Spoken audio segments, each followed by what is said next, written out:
तो हर साल की तरह आज हम एमसीयू के मोस्ट पावरफुल बीइंग्स की बात करने वाले हैं क्योंकि इस लिस्ट में कुछ न्यू मेंबर्स ऐड हो चुके हैं। वैसे मैं विक्टन, स्कारलेट विच और ग्रीन विच की सुपर बैटल करने वाला था, लेकिन ये तीनों आज की लिस्ट में है, इसलिए हमें आगे पता ही चल जाएगा कि कौन ज्यादा पावरफुल है। और हम उन्हीं बीइंग्स को ऐड करने वाले हैं जो आज के डेट में जिंदा है और फ्यूचर में अपीयर होने वाला है। तो अब शुरू करते हैं नंबर 10 से, जो है विकन। अब ये लड़का स्कारलेट विच का बेटा है जिसके पास सेम अपनी मदर जैसी एबिलिटीज है। पहले तो मैं विकन में ज्यादा इंटरेस्टेड नहीं था क्योंकि मुझे लगा ये कैरेक्टर आखिर में विचेस रोड में मारा जाएगा, लेकिन बाद में पता चला इसने विचेस रोड बनाया था। और पहले टेलीकिनेसिस और एनर्जी मैनिपुलेशन तो किया ही करता था, लेकिन अब ये सीधा अपने मेंटल पावर से रियलिटी को मैनिपुलेट कर रहा है। और खास बात यह है कि विकन ने अभी तक अपनी पावर्स को फुल्ली अनलॉक नहीं किया है। अभी बेस लेवल पर ही रियलिटी को मैनिपुलेट कर सकता है, लेकिन आगे जाकर विकन मैजिक के लॉस और प्रिंसिपल को चेंज कर पाएगा और शायद कुछ समय बाद ये एमसीयू का सबसे पावरफुल मैजिक यूजर भी बन जाए। Number 9, Scarlet Witch. अब वंडा मैक्सिमोफ ने अपनी पावर्स की शुरुआत टेलीकिनेसिस और माइंड मैनिपुलेशन से की थी,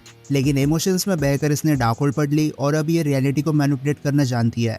वैसे स्कारलेट विच पहले से काफी पावरफुल थी क्योंकि ऑलमोस्ट सारे एवेंजर्स का माइंड मैनिपुलेट कर देना और अपनी टेलीकिनेसिस से थैनोस की स्वॉर्ड और आर्मर को ब्रेक करना अपने आप में बहुत अच्छे फीट्स है। लेकिन बाद में इसने रियलिटी मैनिपुलेशन के लिए हेक्स बनाया, बट डार्क होल्ड पढ़ने के बाद अब इसे हेक्स बनाने की भी जरूरत नहीं है। ये अपने मेंटल पावर से रियलिटी वार्पिंग कर सकती है। ये इजीली डॉक्टर स्ट्रेंज और अमेरिका चावेज को सरपास कर देती है पावर लेवल में, और ये फिजिकली भी काफी स्ट्रॉन्ग है। इल्यूमिनाटी अपने स्पेसिफिक यूनिवर्स की सबसे पावरफुल टीम थी, बट स्कारलेट विच ने अकेले उन सबको पेल दिया। लेकिन अगर विकन को वंडा से कंपेयर करें तो ऑफकोर्स स्कारलेट विच अभी के लिए सुपीरियर है, क्योंकि स्कारलेट विच काफी टाइम से मैजिक यूज कर रही है और अच्छे खासे सुपर विलन्स के साथ लड़ चुकी है, इसलिए एक्सपीरियंस का एडवांटेज स्कारलेट विच को मिलेगा। बट विकन स्कारलेट विच की क्रिएशन है, वो नेचुरली पैदा नहीं हुआ है बल्कि मैजिक से बना है, इसलिए अगर स्कारलेट विच कुछ बना सकती है तो उसे डिस्ट्रॉय भी कर देगी। जब फ्यूचर में विकन मैजिक की लॉस को चेंज करेगा तब स्कारलेट विच को इजीली वो सरपास कर देगा, लेकिन अभी के लिए स्कारलेट विच ज्यादा पावरफुल है। और जैसा कि मैंने पहले कहा, हम सिर्फ उन्हीं बीइंग्स की बात करेंगे जो जिंदा है, बट अगेन 2 महीने पहले मार्वल ने सीक्रेट तरीके से स्कारलेट विच को मरा हुआ अनाउंस कर दिया था। सेम कहानी अगाथा शो में देखने मिली,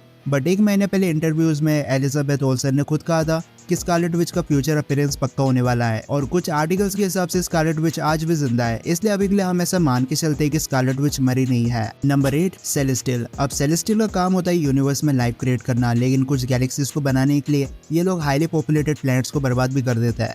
लेकिन ऐसा करने से कई सारी न्यू लाइफ बनती है और टाइमलाइंस में भी कोई इंटरफेरेंस नहीं होता है, इसलिए टीवी वालों को भी कोई प्रॉब्लम नहीं है।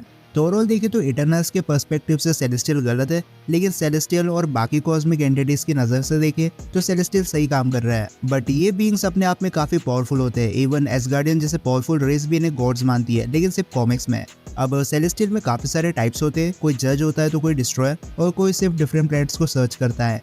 लेकिन इनके पास size manipulation, galaxy creation, teleportation और कॉस्मिक पावर मैनिपुलेशन जैसी एबिलिटीज होती है, और ये अपनी टेक्नोलॉजी वाइज भी काफी एडवांस होते हैं। ये बात अलग है, इनके अंदर भी कुछ फ्लॉज देखने मिल जाते हैं, कभी डेविएंट्स कंट्रोल से बाहर निकल जाते हैं तो कभी इटर्नल्स की मेमोरी ठीक से इरेज नहीं होती है। अब आई नो वंडा ने एक बार कहा था कि वो यूनिवर्सल लेवल पर हेक्स बना सकती है, अगर वो ऐसा करती तो सारे सेलेस्टियल भी निपट जाते, लेकिन प्रॉब्लम ये है कि कुछ कैरेक्टर्स पर वंडा का हेक्स काम नहीं करता है। हो सकते हैं उनमें से सेलेस्टियल भी हो, और वंडा कभी सेलेस्टियल की रॉ पावर से मैच नहीं कर सकती। सेलेस्टियल खुद रियलिटी मैनिपुलेटर्स होते हैं, तो वंडा की रियलिटी वार्पिंग एबिलिटीज वैसे भी यहाँ ज्यादा यूजफुल नहीं होने वाली, इसलिए सेलेस्टियल आज भी ज्यादा पावरफुल है अपने रॉ पावर और गैलेक्सी क्रिएशन अथॉरिटी की वजह से। नंबर 7, अलोथ। अब अलोथ एग्जिस्टेंस में कैसे आया वो किसी को नहीं पता, ये बस हीरो रेमंस को मिल गया था और फिर उसने इसे ट्रेन करके कैंग वेरिएंट्स पर छोड़ दिया, जिसकी वजह से मल्टीवर्सल वॉर खत्म हो गई, और उसके बाद से अलोथ वॉइड का डस्ट ईटर बन गया, जो एक टाइप से हीरो रेमंस को प्रोटेक्ट भी करता था। अब क्योंकि अलोथ एक स्मोकी क्रिएचर है, इसलिए इसके ऊपर किसी भी टाइप का वेपन असर नहीं करता, और स्मोक होने की वजह से अपने साइज को मैनिपुलेट भी कर सकता है, और अगर किसी ने इसे टच कर दिया तो उसका मरना पक्का है। बट मैजिक एक ऐसी चीज है जिससे अलोथ को थोड़ी देर के लिए न्यूट्रलाइज कर सकता है। अब ऐसा कंफर्म नहीं है, लेकिन हो सकता है जब सीक्रेट वॉर में मल्टीवर्स कोलैप्स करे तब अलोथ वॉर से बाहर निकलकर रियलिटीज को ही खाना शुरू कर दे। 6, वॉचर। अब वॉचर यूनिवर्स के बिग हेड्स होते हैं जिनका काम बस यूनिवर्स में देखने का होता है। अब वॉचर्स में भी कुछ लेवल्स होते हैं, कुछ सिर्फ यूनिवर्सल लेवल की इवेंट्स को देख सकता है, लेकिन जिस वॉचर को अभी तक हमने व्हाट इफ में देखा है वो मल्टीवर्सल लेवल पर इवेंट्स को वॉच कर सकता है। इसलिए तो अपने रूल को भी तोड़ दिया इन्फिनिटी अल्ट्रॉन के बीच में इंटरफेयर करके, और व्हाट इफ सीजन 3 में हमें दूसरे वॉचर देखने मिलेंगे, तो हो सकता है ये सब भड़क गए हो कि वॉचर ने दूसरे बीइंग्स के बीच में इंटरफेयर क्यों किया। एक टाइप से वॉचर ने वॉचर्स की लॉस को तोड़ दिया है, तो हो सकता है कि हमें फ्यूचर में वॉचर वर्सेस वॉचर्स देखने मिल जाए। पर ये बंदा काफी पावरफुल है, इसकी स्ट्रेंथ इन्फिनिटी अल्ट्रॉन से मैच करती है, और ये रियलिटी मैनिपुलेशन, टेलीपोर्टेशन और आर्मर जनरेशन जैसी चीजें कर सकता है, इस पर तो इन्फिनिटी स्टोन्स का भी कोई खास असर नहीं होता है। ये बात अलग है, अगर इन्फिनिटी स्टोन को उसके फुल पोटेंशियल पर यूज किया जाए तो वॉचेस को भी मारा जा सकता है, बट अगेन ऐसा करना ऑलमोस्ट इम्पॉसिबल है। इवन इन्फिनिटी अल्ट्रॉनिक वॉचर को मारने में अनसक्सेसफुल रहा, पर वॉचर ओरिजिनल एक प्लैनेट से बिलोंग करते थे जो टेक्नोलॉजी वाइज काफी एडवांस था। बट टाइम हो गया। Number 5 Dormammu. अब डोरमामू एमसीयू का इकलौता ट्रूली मॉडल बीइंग है जो पहले से स्पेस टाइम के बियॉन्ड एग्जिस्ट करता था, इसलिए डोरमामू के ऊपर टाइम मैनिपुलेशन का कोई असर नहीं होता है। ये बात अलग है, जिस डार्क डायमेंशन पर डोरमामू रूल करता है वहाँ टाइम मैनिपुलेशन काम करती है, बट डोरमामू अपने आप में बहुत पावरफुल है। ये मैटर को डार्क मैटर में चेंज कर देता है, जिसकी वजह से सिर्फ कुछ मिनट्स में ये एंटायर वर्ल्ड्स को डार्क डायमेंशन का हिस्सा बना सकता है। इवन सोर्सरर्स भी डोरमामू कुछ नहीं उगाड़ सकते अगर उनके पास टाइम स्टोन ना हो। इनफैक्ट एंशिएंट वन जैसे सोर्सरर खुद डोरमामू के डार्क डायमेंशन से पावर एब्जॉर्ब करते हैं ताकि वो पावरफुल बन जाए और साथ में वर्चुअली इमॉर्टल भी, ताकि कम से कम एज होकर तो वो ना मरे। अब मल्टीवर्स ऑफ मैडनेस के इवेंट के बाद स्ट्रेंज डार्क डायमेंशन में चला गया था, इसलिए हो सकता है हमें फ्यूचर में वापस डोरमामू देखने मिल जाए। और मैं तो चाहता हूँ कि ये बीइंग हमें फिर से देखे, क्योंकि मुझे देखना है कि स्ट्रेंज बिना टाइम स्टोन के कैसे डोरमामू से डील करता है। Number 4 death. अब अगाथा सीरीज में हमें ग्रीन विच देखने मिली जो इस वर्ल्ड की पहली विच थी,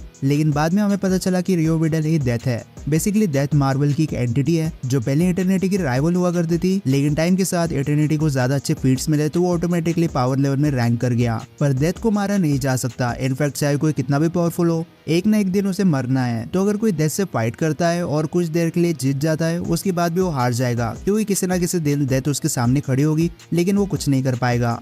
Tony Stark, god of mischief, Loki, all father Odin, celestial nowhere जैसे सब आखिर में डेथ को एक्सेप्ट कर चुके हैं, और यही चीज ग्रीन विच को स्कारलेट विच से सुपीरियर बना देती है। वंडा कितनी भी हैक्स बना ले, जितनी मर्जी रियलिटी मैनिपुलेशन कर ले, अपनी क्योस मैजिक से खुद को मौत से दूर रखे, लेकिन एक दिन वो किसी फाइट में नहीं तो किसी रैंडम इवेंट में मारी जाएगी और उसी दिन डेथ उसे लेने आएगी। और यही समय होगा जब स्कारलेट विच कुछ नहीं कर पाएगी डेथ के सामने। पर इतनी पावरफुल होने के बाद भी डेथ की कुछ लिमिटेशंस है, जिससे इसे यूनिवर्स के लॉस के हिसाब से चलना पड़ता है। तो अगर कोई ट्रूली इमॉर्टल है जैसे डोरमामू या फिर कुछ विकिन जैसे मैजिक यूजर, तो डेथ उनका कुछ नहीं उखाड़ सकती। Number 3 eternity. अब इटर्निटी यूनिवर्स की लाइफ और टाइम को रिप्रेजेंट करता है, और पर्सनली मुझे जब पता चला कि इटर्निटी लव एंड थंडर में अपीयर होने वाला है, तो मुझे लगा हमें इटर्निटी का बहुत बड़ा रूप देखने मिलेगा। सेलेस्टियल टाइप ठीक जैसे कॉमिक्स में होता है, लेकिन इटर्निटी का स्टैचू सबसे बड़ा इटर्निटी हमें देखने मिला।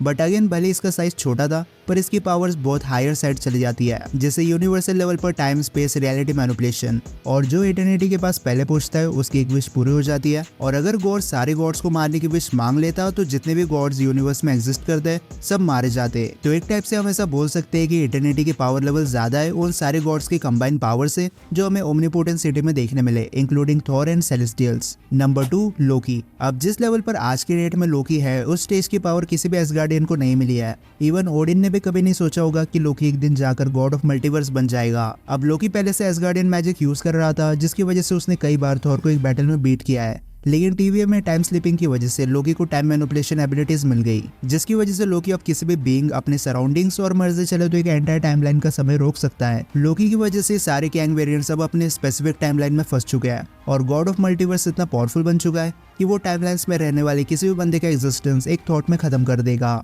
ऊपर से लोकी अपने मैजिक से सारे टाइमलाइंस को पावर दे रहा है, तो अगर लोकी कभी अपना मैजिक यूज करना बंद कर दे तो सारा मल्टीवर्स वही कोलैप्स कर जाएगा। इसलिए लोकी को बहुत बड़ा पावर अपग्रेड तो मिल गया, लेकिन साथ में काफी बड़ी रिस्पॉन्सिबिलिटी भी मिल चुकी है। Okay, number 1 living tribunal. अब लोकी से ज्यादा कोई पावरफुल है तो वो सिर्फ लिविंग ट्राइब्यूनल है। बेसिकली इसे मल्टीवर्स का जज माना जाता है, और अभी तक हमें बस लिविंग ट्राइब्यूनल के कुछ अवतार देखने मिले, लेकिन अवतार से मतलब मल्टीवर्स के ऊपर असली ट्राइब्यूनल भी एग्जिस्ट करता है जो मल्टीवर्सल लेवल पर स्केल करता है।